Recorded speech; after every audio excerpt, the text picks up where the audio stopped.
وأشهد أن لا إله إلا الله وحده لا شريك له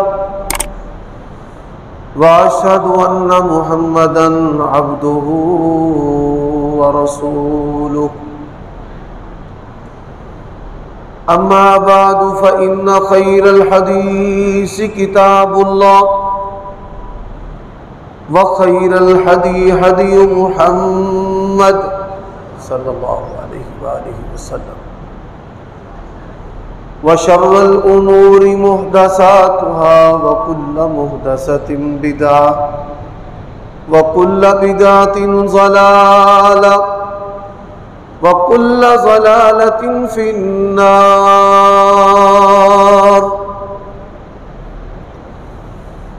اللهم صل وسلم على نبينا محمد وبارك وسلم وصل عليه أعوذ بالله من الشيطان الرجيم ربنا وابعث فيهم رسولا منهم يتلو عليهم آياتك ويعلمهم الكتاب والحكمة ويزكيهم إنك أنت العزيز الحكيم۔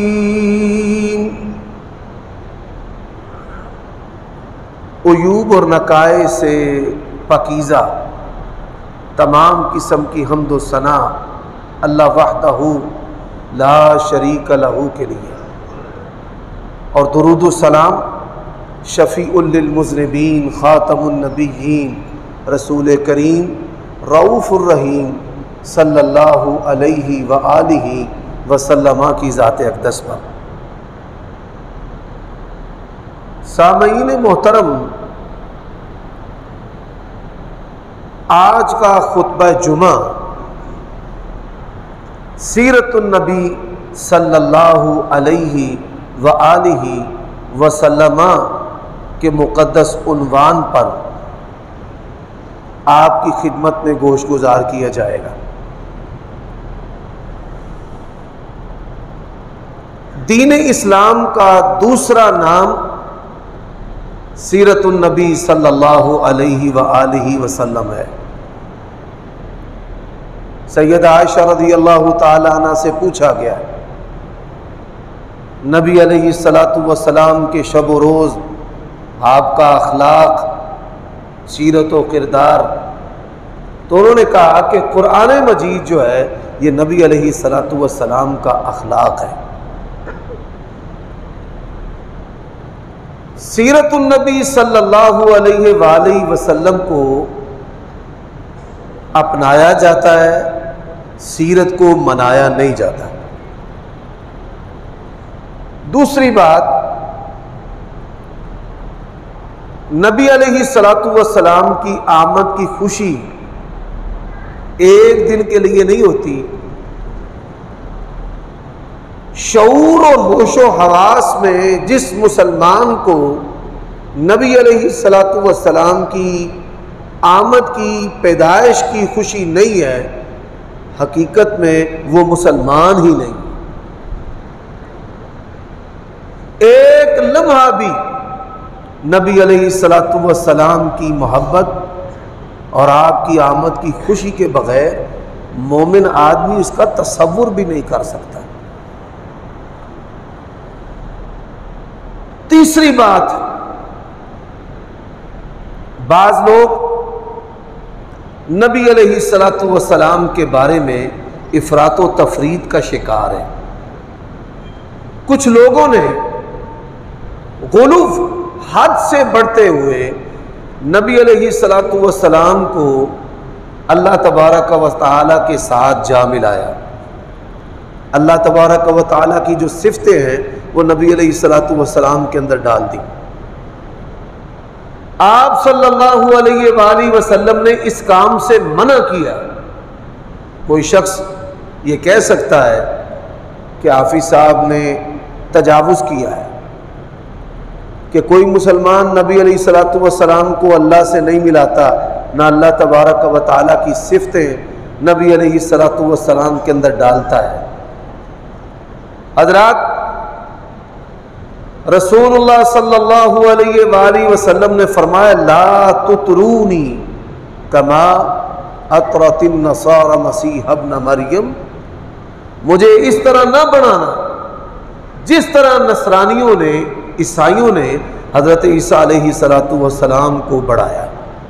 انا عبد اللہ ورسولہ، میں اللہ تبارک و تعالیٰ کا بندہ اور اس کا رسول۔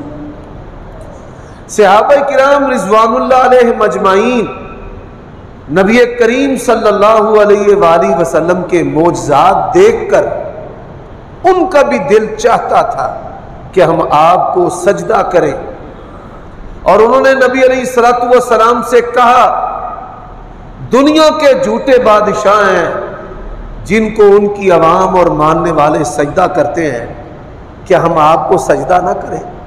تو رسول اللہ صلی اللہ علیہ وسلم نے کہا اسجدوا ربکم واکرموا اخاکم، سجدہ کس کو کرنا ہے؟ اللہ کو کرنا ہے۔ اور آپ نے صحابہ کرام رضوان اللہ علیہ مجمعین کی جو تربیت کی ہے، حضرات ذرا سنیے، انسان جب اپنے پیاروں کی موت کو یاد کرتا ہے اچانک اس کا دل نرم ہو جاتا ہے۔ انسان اپنے باپ کی موت کو یاد کرتا ہے، اپنی والدہ کی موت کو یاد کرتا ہے تو اس کا دل نرم ہو جاتا ہے۔ رسول اللہ صلی اللہ علیہ وآلہ وسلم نے ایک صحابی سے پوچھا ارأیت لو مررت بقبری، کیا خیال ہے کہ میرے مرنے کے بعد اگر تو میری قبر پر آئے، دنیا سے جانے کے بعد، آپ کی وفات کے بعد میری قبر پر تو آئے تو کیا تو میری قبر کو سجدہ کرے گا؟ اس نے کہا یا رسول اللہ صلی اللہ علیہ وسلم، میں آپ کی قبر کو بھی سجدہ نہیں کروں گا۔ تو سیرت النبی صلی اللہ علیہ وآلہ وسلم اسلام کا نام ہے، حد سے تجاوز کا نہیں۔ سیرت النبی توحید کو کہتے ہیں، رسالت کو کہتے ہیں، احکام کی پابندی کو کہتے ہیں، عبادات کی بجاوری کو کہتے ہیں، حلال و حرام میں فرق کو کہتے ہیں، اللہ تعالیٰ کے حکموں اور نبی علیہ السلام کے طریقے پر چلنے کو سیرت النبی کہتے ہیں، اور اس سیرت کو اپنایا جاتا ہے، اس سیرت کو منایا نہیں جاتا۔ حضرات، پھر محبت کے دو معیار ہیں، ایک حقیقی ہے اور ایک بناوٹی ہے۔ موجودہ زمانے میں جو محبت ہے، اگر تو اس کی مثال نبی علیہ السلام کے زمانے میں ملتی ہے تو پھر تو ہمارے بھائی سچے ہیں کہ کبھی صحابہ کرام نے نبی علیہ السلام کی آمد کی خوشی میں ڈھول بجایا ہو، میوزک کا اہتمام کیا ہو، جلوس نکالا ہو، گلیوں کو سجایا ہو۔ آج انہی چیزوں کو محبت کا معیار بنایا گیا ہے، اور جو شخص ایسے اعمال کرتا ہے وہ سارا سال بے عمل بھی رہے وہ عاشق رسول ہے، اور جو بندہ یہ مصنوعی اور بناوٹی محبت کا معیار اختیار نہیں کرتا وہ سارا سال بھی نماز روزے کی، شریعت کی، اللہ کے نبی کی سنتوں کی پابندی کرے، لوگ پھر بھی اسے گستاخ رسول کہتے ہیں اور کافر کہتے ہیں اور نہ جانے کیا کچھ کہتے ہیں۔ تو آئیے ہم اس نبی کا تذکرہ کرتے ہیں کہ جس نبی کے تذکرے میں لمحہ لمحہ ہمارے لیے ایمان ہے اور نیک عمل کا سبق ہے۔ اب نبی علیہ السلام آپ کی شخصیت کا میں ایک پہلو آج کے خطبہ جمعہ میں اجاگر کرنا چاہتا ہوں۔ بالخصوص ماسٹر، پروفیسر، لیکچرار، جو سائنسی علوم پڑھنے والے ہیں، جو ریاضی اور تاریخ کے بڑے ماہر ہیں، کالجوں اور یونیورسٹیوں میں جو پڑھنے والے طلباء ہیں، آج کے خطبہ جمعہ کی جو گزارشات ہیں وہ بالخصوص آپ کی نظر ہیں۔ یونیورسٹی اور کالجوں میں جو پڑھنے والے طلباء ہیں ان کو الحاد اور بے دینی کا شکار بنایا جاتا ہے، ایسے سوال پیدا کیے جاتے ہیں اور ایسے حالات بنائے جاتے ہیں کہ جس سے ان کے دلوں میں دین کی، اللہ تعالیٰ اور اس کے رسول کی جو محبت ہے وہ کمزور ہی نہیں ہوتی بلکہ نکل جاتی ہے۔ میرے بھائیوں، دین جو ہے یہ منزل من اللہ ہے، اللہ تعالیٰ نے آسمان سے نازل کیا ہے۔ شرع لکم من الدین ما وصى به نوحا والذی اوحینا الیک وما وصینا به ابراہیم وموسیٰ وعیسیٰ ان اقیموا الدین ولا تتفرقوا فیہ۔ اب انبیاء علیہ السلام اللہ تعالیٰ فرماتے ہیں ہم نے آپ کو کوئی انوکھا اور نیا دین نہیں دیا، وہی دین ہے جو حضرت نوح، ابراہیم، موسیٰ اور عیسیٰ علیہ السلام کو دیا ہے۔ اب آپ صلی اللہ علیہ وآلہ وسلم اور حضرت عیسیٰ علیہ السلام کی بعثت اور زمانے کے درمیان تقریباً 6.5 صدیوں کا فرق ہے، 650 سال کا۔ اور پھر اسی طرح حضرت موسیٰ علیہ السلام اور نبی کریم صلی اللہ علیہ وآلہ وسلم کے درمیان ہزاروں سالوں کا فرق ہے۔ حضرت ابراہیم علیہ السلام اور نبی کریم صلی اللہ علیہ وآلہ وسلم کے زمانے کے درمیان مورخین اور علماء نے لکھا ہے 4000 سال کا فرق ہے۔ اب میں سوال کرتا ہوں کہ اگر یہ دین اور یہ نبوت اور رسالت جو ہے یہ بناوٹی چیزیں ہیں، فیبریکیٹڈ ہیں، مصنوعی ہیں، تو مجھے چند سوالات کے جوابات دیں۔ حضرت ابراہیم علیہ السلام نے 4000 سال پہلے نبی علیہ السلام کو اللہ تبارک و تعالیٰ سے کیوں اور کیسے مانگا؟ ربنا وبعث فیہم رسولا منہم، اے پروردگار ان کے اندر انہی میں سے ایک رسول مبعوث فرما۔ اور نبی علیہ السلام کا فرمان ہے انا دعوت ابی ابراہیم، جو حضرت ابراہیم علیہ السلام نے اللہ سے دعا مانگی تھی کہ اے اللہ ان میں بڑی شان و عظمت والا رسول بھیج، وہ رسول اور نبی جو ہے وہ میں محمد الرسول اللہ صلی اللہ علیہ وآلہ وسلم۔ حضرات، جو موجودہ بائبل ہے، یہود و نصارہ جو پڑھتے ہیں، اس موجودہ بائبل کے اندر بھی نبی علیہ السلام کی پیشین گوئیاں ہیں۔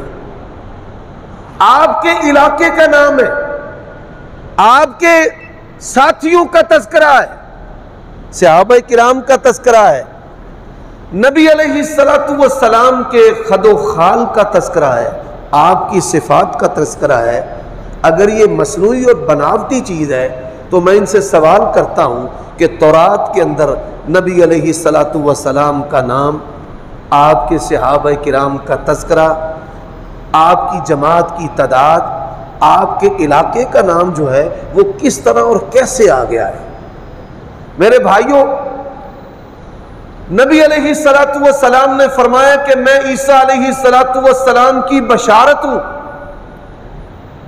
وَإِذْ قَالَ عِيسَى ابْنُ مَرْيَمَ يَا بَنِي إِسْرَائِيلَ إِنِّي رَسُولُ اللَّهِ إِلَيْكُمْ مُصَدِّقًا لِمَا بَيْنَ يَدَيَّ مِنَ التَّوْرَاةِ وَمُبَشِّرًا بِرَسُولٍ يَأْتِي مِن بَعْدِي اسْمُهُ أَحْمَدُ فَلَمَّا جَاءَهُم بِالْبَيِّنَاتِ قَالُوا هَذَا سِحْرٌ مُبِينٌ۔ حضرت عیسیٰ علیہ السلام بنی اسرائیل کو کہا کہ میں اللہ کا بھیجا ہوا ہوں، اللہ کا رسول ہوں، اور میں تورات کی تصدیق کرتا ہوں اور میں اپنے بعد بشارت دیتا ہوں کہ میرے بعد ایسا نبی اور رسول آئے گا کہ جن کا نام احمد ہے صلی اللہ علیہ وآلہ وسلم۔ اب بتائیے 650 سال پہلے، یہ میرا تیسرا سوال ہے کہ 650 سال پہلے حضرت عیسیٰ علیہ السلام نے نبی علیہ السلام کی بشارت کیوں اور کیسے دی؟ اور اس آیت کریمہ کے اندر ایک انتہائی پیارا ضابطہ ہے کہ اللہ تبارک و تعالیٰ جس نبی کو بھی دنیا میں بھیجتے ہیں وہ پہلے نبی کی تصدیق کرتا ہے اور بعد میں آنے والے نبی کی خبر دیتا ہے۔ اور مرزا غلام محمد قادیانی کو نبی رسول ماننے والوں، ہمارے پیارے نبی نے پہلے نبیوں اور رسولوں کی تصدیق کی ہے۔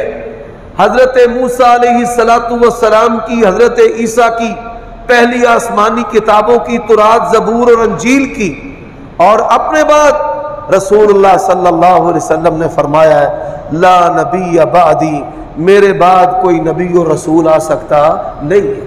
اس آیت کریمہ کے اندر یہ ضابطہ ہے۔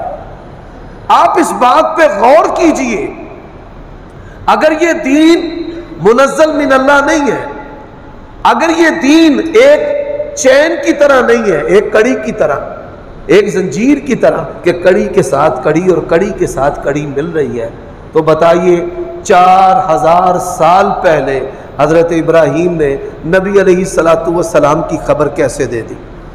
ہزاروں سال پہلے حضرت موسیٰ علیہ السلام نے نبی علیہ السلام کی خبر کیسے دے دی؟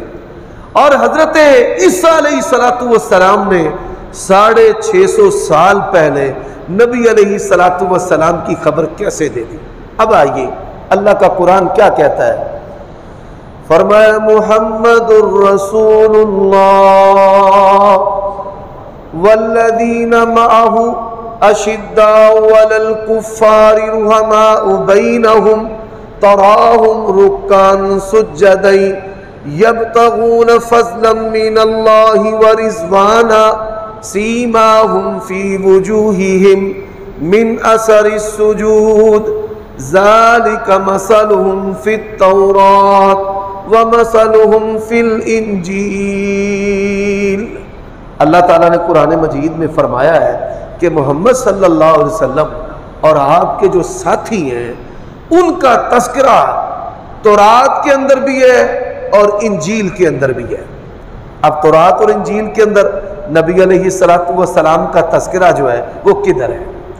میں پہلی مثال دینے لگا ہوں، اور میرے خطبہ کا یہ حصہ جو ہے پاکستان میں رہنے والے جو یہودی اور عیسائی ہیں ان کے لیے دعوت اسلام کا پیغام ہے کہ تمہاری کتاب جو تمہارے گھروں میں پڑھی ہے، جو اردو زبان کے اندر ہے، جو انگلش میں ہے، اس میں نبی علیہ السلام اور آپ صلی اللہ علیہ وآلہ وسلم کے صحابہ کا ذکر ہے۔ اور خطبہ جمعہ میں آپ جو تشریف لائے ہیں، آپ نے یہ بات غیر مسلموں سے، عیسائیوں سے ضرور کرنی ہے۔ ہدایت دینا اللہ کا کام ہے، آپ کا کام جو ہے وہ پہنچانا ہے۔ موجودہ جو بائبل ہے اس کے اندر ایک کتاب ہے غزل الغزلات۔ غزل جو لفظ ہم اپنی اردو زبان میں استعمال کرتے ہیں، غزل الغزلات، یہ ایک چیپٹر کا اور ایک باب کا نام ہے۔ جو پروفیسر اور لیکچرار ہیں جن کا تعلق پڑھانے کے شعبے سے ہے، ان کے لیے یہ بات انتہائی دلچسپ ہے، انتہائی دلچسپ بات ہے کہ موجودہ جو بائبل ہے اس کے اندر نبی صلی اللہ علیہ وآلہ وسلم اور آپ صلی اللہ علیہ وآلہ وسلم کے صحابہ کا جو تذکرہ ہے، آج چل جاتی ہے کوئی بات نہیں۔ نبی علیہ السلام اور آپ صلی اللہ علیہ وآلہ وسلم کے جو صحابہ کا تذکرہ ہے وہ کہاں اور کس جگہ اور کیسے موجود ہے، میں اس کی جو تفصیل ہے وہ عرض کرنا چاہتا ہوں۔ کوئی بات نہیں۔ اب چیپٹر کا جو نام ہے، چیپٹر کا نام وہ غزل الغزلات ہے۔ غزل الغزلات، اس کے اندر کیا لکھا ہے؟ اب یہ حوالہ بیان کرنے سے پہلے میں آپ کو یہ بتانا ضروری سمجھتا ہوں کہ نبی صلی اللہ علیہ وآلہ وسلم جب فتح مکہ کے موقع پر مکہ تشریف لائے تو صحابہ کرام جو آپ کے ساتھ تھے ان کی تعداد کتنی تھی؟ آپ کے علم میں ہے؟ کس کے علم میں ہے بھائی؟ 10,000۔ اللہ آپ کو جزائے خیر دے۔ فتح مکہ کے موقع پر نبی علیہ الصلوۃ والسلام کے ساتھ مکہ تشریف لانے والے آنے والے جو صحابہ کرام ہیں ان کی تعداد جو ہے وہ 10,000 ہے۔ دوسرا سوال، مکے کی جو پہاڑیاں ہیں، مکہ کی جو پہاڑیاں ہیں، مکہ کی پہاڑیوں کو کوہ فاران کہا جاتا ہے۔ فاران آپ نے کئی اداروں کے ناموں کے ساتھ پڑھا ہوگا، فاران انسٹیٹیوٹ یا کسی شخصیت کے نام کے ساتھ آپ نے پڑھا ہوگا اور سنا ہوگا فارانی۔ فاران جو ہے یہ مکے کی پہاڑیوں کو کہا جاتا ہے۔ مکے کی پہاڑیوں کے علاوہ روئے زمین کے کسی بھی پہاڑی سلسلے کو فاران نہیں کہا جاتا۔ جیسے ہمارے ہاں کوہ ہمالیہ ہے، ہمالیہ پہاڑوں کا ایک سلسلہ ہے۔ اب جو مکہ ہے، جو لوگ اس کی بناوٹ اور اس کے جغرافیے کو جانتے ہیں، یہ پیالے کی طرح ہے۔ اس کا ایک حصہ اونچا ہے اور ایک حصہ جو ہے وہ نیچے ہے، جس کو اب مسفلہ کہتے ہیں۔ طلع البدر علینا من ثنیات الوداع، جب نبی علیہ الصلوۃ والسلام مدینہ تشریف لائے تو وہ پہاڑی سلسلہ تھا ثنیہ، جہاں سے نبی علیہ الصلوۃ والسلام جلوہ افروز ہوئے۔ اسی طرح باب السلام جو مسجد حرام ہے اس کا ایک دروازہ ہے جس کو باب السلام کہتے ہیں۔ آسان سمجھ لیں، نبی علیہ السلام کی جو رہائش گاہ کی جانب ہے، جہاں زمزم کی وہ ٹوٹی لگی ہوئی ہے، لوگ وہاں سے پانی بھرتے ہیں۔ یہ جو مکے کا حصہ ہے اس کی سطح بلند ہے باب السلام کی جانب، اور باب عبدالعزیز سے اگر آپ باہر نکلیں تو اس کو مسفلہ کہتے ہیں، مسفلہ کبری۔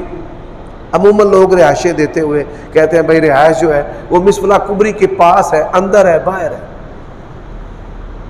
تو جو خانہ کعبہ ہے، بیت اللہ ہے، جس کے گرد ہم طواف کرتے ہیں، یہ مکے کا سب سے نیچا مقام ہے اور جو اطراف ہے وہ اونچے۔ میرے بھائیوں دوستو، اب آپ سنیے کہ بائبل کے اندر کیا لکھا ہے۔ وہ 10,000 قدسیوں میں ممتاز ہوگا۔ صحابہ کرام کہتے ہیں فتح مکہ کا موقع تھا، نبی علیہ الصلوۃ والسلام نے سیاہ رنگ کا امامہ، سیاہ رنگ کی پگڑی پہنی ہوئی تھی، اور حسن و جمال اللہ کے نبی کا ایسا ہے کہ سورج اور چاند ایسے نبی علیہ الصلوۃ والسلام کی خوبصورتی۔ صحابہ کرام کہتے ہیں جیسے انہوں نے دیکھا، ایک کہتا ہے کہ نبی علیہ الصلوۃ والسلام آپ کی خوبصورتی ایسے ہے جیسے چمک ہوتی ہے، تلوار کی دھار ہوتی ہے، سائیکل جس کو ہم کروم کہتے ہیں، چمکدار چیز۔ ایک صحابی کہتے ہیں نبی علیہ الصلوۃ والسلام کی خوبصورتی ایسے ہے جیسے 14ویں کا چاند ہے۔ ایک صحابی کہتے ہیں کہ نبی علیہ السلام کی خوبصورتی ایسے ہے جیسے سورج ہے۔ اور شاعر نے کیا کہا، کوئی تلوار کہے کوئی تلوار دی تار کہے، میں چن کہاں انصاف نہیں، چن دا تے چہرہ صاف نہیں۔ اللہ کے نبی علیہ الصلوۃ والسلام 10,000 صحابہ میں اپنی شخصیت اور خلق اور خلق کے اعتبار سے ممتاز۔ پہلی بات تو یہ لکھی ہوئی ہے کہ وہ 10,000 میں ممتاز ہوگا، اور دوسری بات کیا لکھی ہوئی ہے کہ وہ کوہ فاران سے جلوہ گر ہوگا۔ کوئی دنیا کا یہودی اور کوئی دنیا کا عیسائی اللہ کی توفیق سے اس بات کا جواب نہیں دے سکتا کہ بائبل کی یہ جو پیشین گوئی ہے اس سے مراد وہ کون سی شخصیت ہے۔ وہ 10,000 صحابہ کرام تھے اور وہ کوہ فران جو ہے وہ مکے کی پہاڑیاں تھی کہ جہاں سے نبی علیہ السلام جلوہ گر ہوئے، اور یہی چیز اللہ تعالیٰ نے قرآن مجید میں ایک اور مقام پر بیان کی ہے۔ فرمایا الذین یتبعون الرسول النبی الامی الذی یجدونہ مکتوبا عندہم فی التوراۃ والانجیل وَيَأْمُرُهُمْ بِالْمَعْرُوفِ وَيَنْهَاهُمْ عَنِ الْمُنْكَرِ وَيُحِلُّ لَهُمُ الطَّيِّبَاتِ وَيُحَرِّمُ عَلَيْهِمُ الْخَبَائِثَ، کہ یہ وہ پیارے نبی ہیں کہ جن کا تذکرہ جو ہے وہ تورات کے اندر بھی موجود ہے اور انجیل کے اندر بھی موجود ہے۔ حدیث کے اندر آتا ہے ایک یہودی جو بچہ تھا نبی علیہ السلام کے پاس آنے جانے والا، وہ بیمار ہو گیا۔ آپ صلی اللہ علیہ وسلم کو پتہ چلا کہ وہ بچہ بیمار ہو گیا، تو نبی علیہ السلام اس کی تیمارداری کے لیے گئے، بیمار پرسی کے لیے۔ نبی علیہ السلام نے اس بچے سے کیا پوچھا؟ اتجدونی فی التورات، کیا تم اپنی کتاب تورات کے اندر میرا ذکر پاتے ہو؟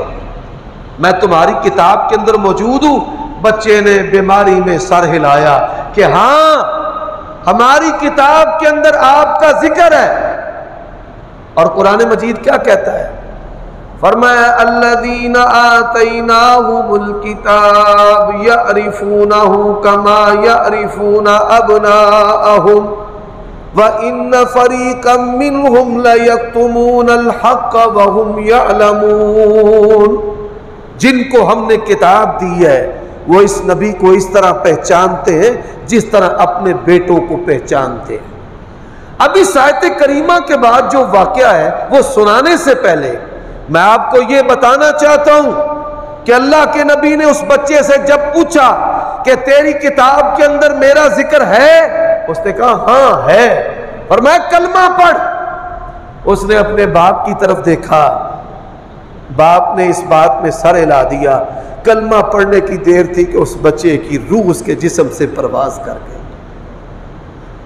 حضرات جب یہ آیت کریمہ نازل ہوئی، عبداللہ بن سلام رضی اللہ تعالیٰ عنہ بہت بڑے یہودی عالم دین تھے، وہ نبی علیہ السلام کے پاس آئے، فرمانے لگے اللہ نے یہ بات سچ کہی ہے، واقعتاً ہمیں پتا ہے کہ آپ اللہ کے سچے نبی اور رسول ہیں،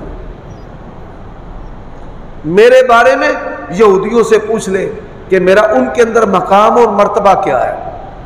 یہودیوں کو بلایا گیا کہ عبداللہ بن سلام تمہارے اندر ان کا مقام کیا ہے؟ وہ کہنے لگے وہ تو بہت بڑے عالم ہیں، بڑے با کمال ہیں، بڑی تعریفیں کی، اور ان کے باپ بھی بہت اعلیٰ۔ حضرت عبداللہ ابن سلام پردے کے پیچھے چھپے ہوئے تھے، فوراً باہر نکلے، اشہد ان لا الہ الا اللہ واشہد ان محمد رسول اللہ، اسلام قبول کیا، اس کا اظہار کیا۔ یہودی وہیں پر کھڑے ہو کر کہنے لگے کہ یہ بھی برا ہے، اس کا باپ بھی برا ہے۔ حضرات اس طرح یہود و نصارہ کو نبی علیہ السلام کی نبوت اور رسالت کا پتہ ہے، صرف آپ کی نبوت اور رسالت کا ہی نہیں پتہ، بلکہ آپ سن کر حیران ہوں گے، پوری دنیا کے اندر جہاں بھی یہودی رہتے ہیں وہ ایک درخت لگاتے ہیں جس درخت کو وہ اپنے لیے بڑا مقدس سمجھتے ہیں، اس درخت کا نام جو ہے وہ غرقد ہے، غرقد غین سے۔ اب جہاں پر بھی پوری دنیا میں یہودی رہتے ہیں تو وہ اس درخت کو لگاتے ہیں، جیسے عیسائیوں کے ہاں کرسمس ٹری ہے، اسی طرح یہودی جو ہے وہ غرقد نامی درخت کو بڑا مقدس سمجھتے ہیں۔ کیوں سمجھتے ہیں؟ حضرات آپ یہ سن کر حیران ہوں گے، درخت کو مقدس بھی سمجھتے ہیں، لیکن اس درخت کا تذکرہ ان کے پورے مذہب کے اندر موجود نہیں ہے، نہ تورات کے اندر ہے، نہ سابقہ آسمانی کتابوں کے اندر ہے، نہ ان کی روایت کی کتابوں کے اندر ہے۔ اب ایک درخت کو اپنے لیے مقدس سمجھتے ہیں اور پورا جو مذہب ہے اس کے تذکرے سے خالی کیوں ہے؟ رسول اللہ صلی اللہ علیہ وآلہ وسلم، میرے بھائیوں، امت مسلمہ کے لیے یہ لمحہ فکریہ ہے کہ آج مسلمانوں کے اندر ایمانی کمزوری اتنی ہے کہ ان کا اپنے پیارے نبی کے فرامین پر اتنا یقین اور ایمان نہیں۔ یہودی جتنا یقین اور ایمان رکھتے ہیں کہ نبی علیہ الصلوۃ والسلام کی بات سچی ہے، اللہ کی قسم ہمارا ایمان، پورا جہان غلط ہو سکتا ہے، نبی کریم کا فرمان کبھی غلط نہیں ہو سکتا۔ تو رسول اللہ صلی اللہ علیہ وآلہ وسلم نے فرمایا ایک وقت آئے گا مسلمانوں اور یہودیوں کی لڑائی ہوگی، کوئی بھی چیز جو ہے وہ یہودیوں کو پناہ نہیں دے گی۔ اگر کسی درخت کے پیچھے یہودی چھپے گا نا تو وہ بھی بول کر مسلمان کو بتائے گا کہ یہ میرے پیچھے چھپا ہوا ہے، اس کو قتل کر دیں۔ حضرات، آپ صلی اللہ علیہ وآلہ وسلم نے فرمایا غرقد نامی درخت ہے جو یہودیوں کو پناہ دے گا۔ جب سے یہودیوں نے نبی علیہ السلام کی اس بات کو سنا ہے، تب سے لے کر آج تک یہودی جو ہیں وہ اپنے بچاؤ کے لیے اس درخت کو لگاتے ہیں کہ یہ جو درخت ہے یہ ہمیں بچانے والا ہے۔ میرے بھائیوں دوستو، اب نبی علیہ السلام آپ صلی اللہ علیہ وآلہ وسلم، آپ کے تذکرے سابقہ کتابوں کے اندر اس کی ایک اور بڑی مضبوط جو شہادت ہے وہ آپ سنیے۔ حضرت سلمان الفارسی، سب کہیں رضی اللہ تعالی عنہ، بڑے جلیل القدر سے صحابی ہیں، ان کی بڑی شان ہے۔ یہ ایران کے علاقے اصبہان کے رہنے والے تھے اور یہ آتش پرست تھے، مجوسی مذہب تھا ان کا، آگ کی پرستش و پوجا کرنے والے۔ اب پھر کیا ہوا؟ آتش پرستی چھوڑ کر یہودی مذہب اختیار کر لیا، یہودی مذہب سے عیسائی مذہب اختیار کر لیا۔ فرماتے ہیں کہ میں نے ان کتابوں میں پڑھا تھا کہ آخری جو نبی اور رسول ہیں وہ کھجوروں کی سرزمین میں آئیں گے۔ مدینہ اور خیبر جو ہے، مدینہ اور جو خیبر ہے، یہاں پر یہودی زیادہ آباد کیوں تھے؟ یہ دونوں جگہ کھجوروں والی تھی اور انہوں نے پڑھا ہوا تھا کہ کھجوروں کی سرزمین میں آخری نبی آئے گا اور ہم پھر اس سے مل کر اپنے مخالفین کے ساتھ لڑائی کریں گے۔ ان کو بڑے بادشاہوں نے مارا ہے یہودیوں کو، تو جب انہوں نے اپنی کتابوں میں پڑھا نا کہ کھجوروں کی سرزمین میں آخری نبی آئے گا، وہ بادشاہ بھی ہوگا، تلوار والا نبی ہوگا، حاکم نبی ہوگا، تو یہ مدینہ میں آ کر بس گئے اور اسی طرح خیبر کے اندر بھی آ کر یہ آباد ہو گئے۔ حضرت سلمان الفارسی رضی اللہ تعالیٰ عنہ، یہ لمبی روایت ہے، اختصار سے عرض کرتا ہوں، فرماتے ہیں مجھے پتا چلا کہ یہ جو قافلے والے ہیں یہ عرب کی سرزمین جا رہے ہیں۔ میں نے ان سے کہا کہ میرے پاس اتنا مال و دولت ہے، پیسے ہیں، سونا ہے، چاندی ہے، مجھ سے لے لو اور مجھے وہاں پہنچا دو، مدینہ پہنچا دو۔ وہ بڑے ظالم نکلے، انہوں نے سارا پیسہ بھی ہڑپ کر لیا اور حضرت سلمان کو مدینے میں آ کر یہودیوں کے ہاں بیچ دیے۔ حضرت سلمان رضی اللہ تعالیٰ عنہ کہتے ہیں 3 باتیں میرے ذہن میں تھیں کہ آخری نبی کی 3 نشانیاں ہیں۔ کتنی نشانیاں؟ 3۔ پہلی نشانی کھجوروں کی سرزمین، نخلستان، کھجوروں کی سرزمین۔ آپ کو پتہ ہے نا نبی علیہ السلام نے اجوا کھجور کے فوائد بیان کیے ہیں۔ اجوا جادو کا علاج ہے، اجوا زہر کا علاج ہے، حضرات دل کی بیماریوں کا علاج ہے۔ لیکن آپ یہ سن کر بھی حیران ہوں گے کہ مدینہ کے اندر پیدا ہونے والی ہر کھجور کسی بھی قسم کی ہو، اس کو اجوا کھجور کی فضیلت بھی حاصل ہے اور خاصیت بھی حاصل ہے۔ یعنی مدینہ کے اندر پیدا ہونے والی ہر کھجور اجوا کھجور کے حکم میں ہوتی ہے۔ یہ آج کے خطبہ جمعہ کا تحفہ ہے، یہ حدیث اپنے پلے باندھ لیں۔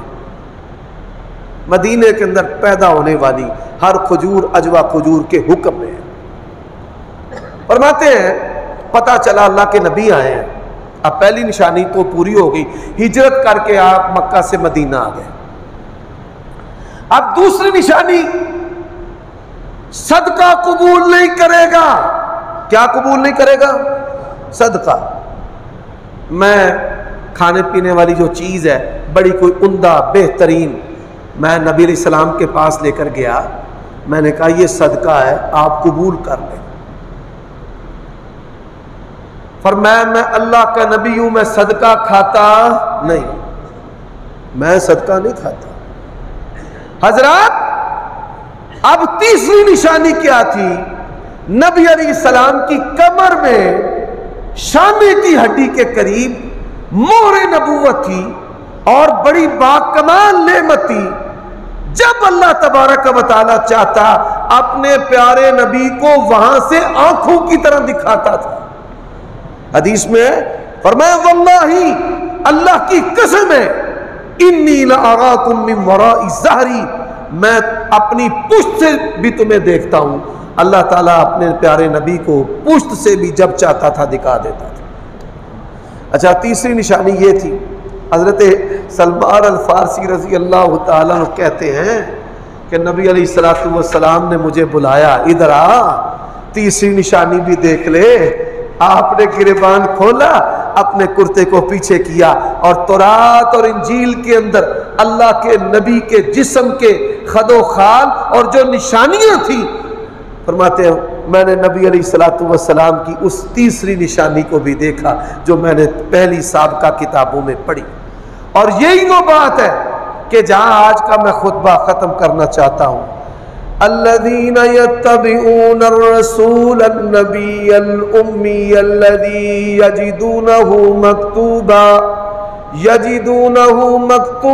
عندہم فی التوراۃ والانجیل یحل لهم الطیبات یأمرهم بالمعروف وینہاهم عن المنکر ویحل لهم الطیبات ویحرم علیہم الخبائث۔